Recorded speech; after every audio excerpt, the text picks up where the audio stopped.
গঙ্গা নদীতে স্নান করতে নেমে তলিয়ে গেল এক যুবক। ঘটনাকে কেন্দ্র করে চাঞ্চল্য ছড়িয়ে পড়ে মালদার মানিকচক ঘাট এলাকায়।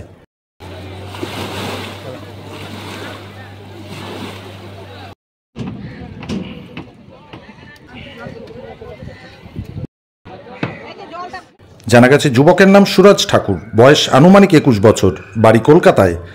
বিগত কয়েকদিন আগে মালদার বালুচর এলাকায় পরিবারের লোকজনের সাথে মামার বাড়িতে ঘুরতে আসে ওই যুবক।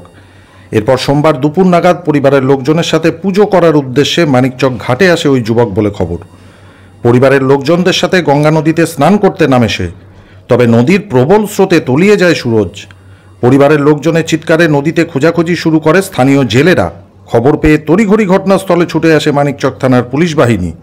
সাথে সাথে নদীতে নিখোঁজ যুবকের উদ্ধার কাজে নামে বিপর্যয় মোকাবিলা দপ্তরের কর্মীরা। তবে খবর সম্প্রচারিত হওয়া পর্যন্ত যুবকের কোনো হদিশ পাওয়া যায়নি।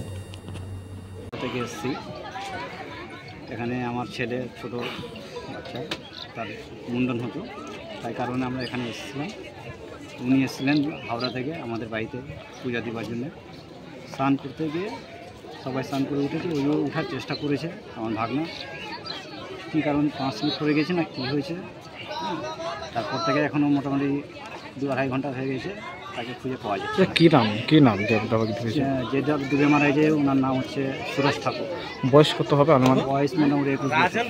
আচ্ছা, এখনো পর্যন্ত খোঁজাখুঁজি করছে, কী দেখছেন?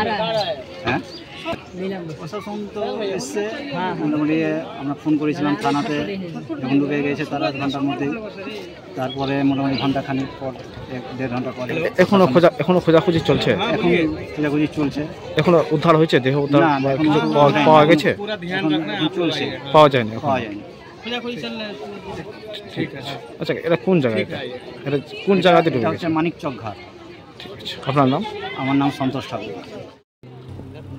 মালদা মানিকচক থেকে পার্থ ঝায়ের রিপোর্ট, সংবাদ বাংলা টিভি।